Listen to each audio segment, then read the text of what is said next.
So now we got Utah State at Air Force. Air Force is a 9.5-point favorite with an over-under of 45 points.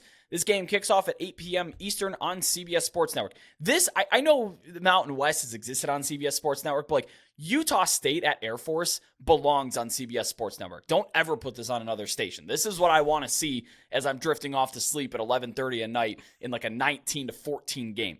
There is rain that is expected in this game. It's a pretty good chance as of now, but no wind impacts. Actually, in this day and age, even, Air Force doesn't throw the ball a lot, but Division I, Power 5, Group 5, but Division I quarterbacks can throw in the rain. Hard stop. They just can. They don't need the laces. They have big hands. They're well trained. Rain doesn't really slow down offenses. It's wind that slows down offenses. So if you see rain in the forecast here, don't just go auto smashing the under. That's a losing battle here. Troy Calhoun, he is the third best coach in the FBS with his record against the spread. He covers 61.4% of all of his games in 17 seasons, Kelly. This is not a small sample size. This man overproduces each and every year. 61.4%. If you just blindly bet Air Force under Troy Calhoun, the spread for the last 17 seasons, you'd have made a killing. Air Force, they took care of business against what's turning out to be a really good Sam Houston defense. I mean, like, terrific. But their offense is so bad. They are averaging 1.5 points per game as an FBS team. Congratulations, Bearcats. The offensive line for Air Force, we knew was going to be good. They're generating about 2.25 line yards per carry. That's pretty solid if you ask me. Utah State's defensive line, though, held Iowa to less than a yard in line yards.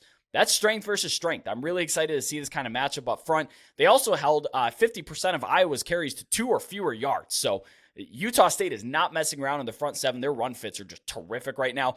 I'm going to be honest here. I don't really take a lot of stock in the Aggies' 78 points that they dropped on Idaho State. Idaho State may very well field the singular worst defense in all of Division I. They allowed 36 to San Diego State. I don't think the market really takes too much value in that either, because we're not seeing Utah State, this enormous betting favorite that people are jumping all over. It's a quick note on the total. It just jumped 1.5. Almost 2 points. We're looking at 46.5, 47. Somebody is on the over on this game. But I digress. Back to it. So how does your model handle enormous outlier games like Utah State dropping 78 inexplicably last week? Yeah, it's definitely an outlier game, and my model definitely reacted. Utah State was my biggest mover this week in the positive direction. They were up 4.9 points and 20 spots in the rankings from just a week ago. So you're right. We don't want to overreact, but because the Aggies far exceeded my model's expectations against Idaho State, they are getting a big bump here.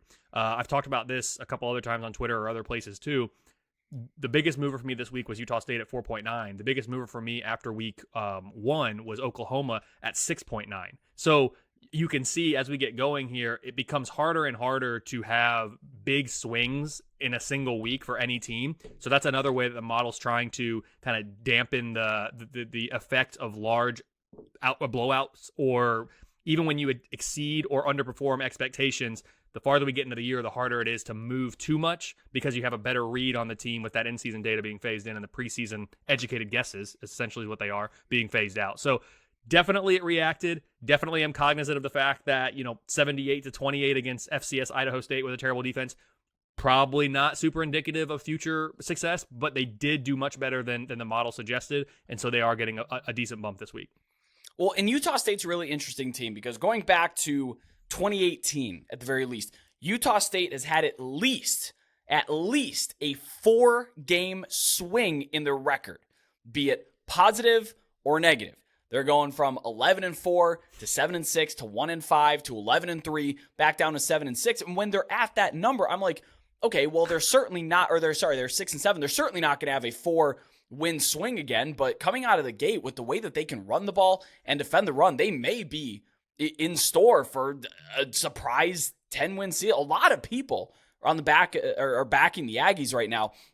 They did not allow, this blew my mind. I had to triple check this. They did not allow a single tackle for loss against Iowa's crazy good defense, and they got 2.4 line yards per carry against Iowa's defense, which a top 5 top 10 unit in your defensive rankings? I got it number one. Number right now. one. And they got 2.4 line yards per carry, no tackles for losses. They're going up against another really tough front in Air Force, but they proved that they can do it on the road against a Power 5 opponent with your number one defense. So I expect that they'll be able to run the ball again.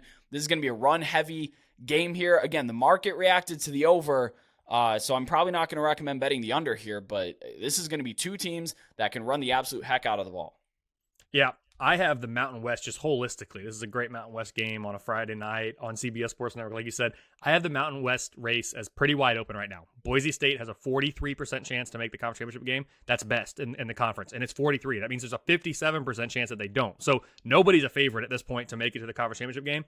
Fresno State and Air Force are both tied for second at 33%. San Jose State, Wyoming, Utah State here all have better than a 20% chance. So with an Air Force win, their 33% chance to make it to the conference championship game, it rises to 42%. Utah State's odds improve from 21% currently to 37% if they get this win. So this game is huge for both teams. It's early in the year, I know, but this game is huge for both teams. These are two of the top contenders for the conference championship game in this conference. I have Air Force -5 with a 64% chance to win. So maybe that's me reacting a little bit more than Vegas, as you talked about there, to what this line is, since I'm about 4.5 points off what the Vegas line is. Air Force continues to be bad on offense. They're ranking number 111 nationally for me, but this defense has genuinely been awesome. Now, granted, it's against pretty poor competition, but they currently rank number 7 in the country after my latest update. I mean, this is like an Iowa team. Like, the defense is great, and the offense is not good. Like, that's kind of what we're looking at here. You talked about Sam Houston earlier, too. Same thing, not to this level of greatness on defense, but good defense and a horrific offense. Like, there's a couple teams out there who fit this mold. Air Force is one of them.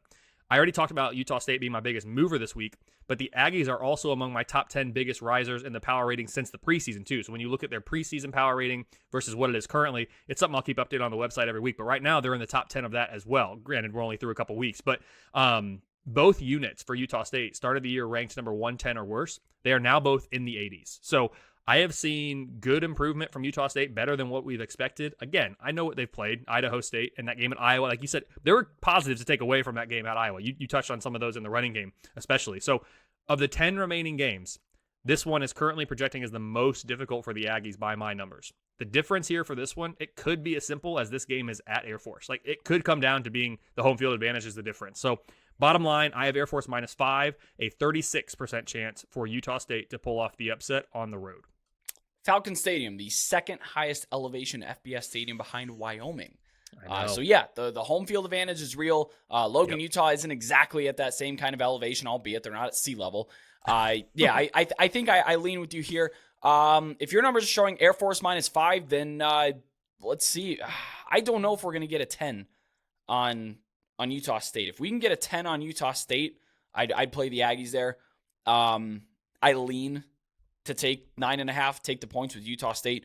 Two good rushing teams, two very good defenses. We're talking about a potentially low-scoring game, and when you have a low-scoring game between two evenly matched teams, taking the points with the underdog it isn't the worst idea, and your numbers back in that. So if I had to pick a lean here, give me Utah State plus the points. But try to wait for 10 if you can here. Can't hurt.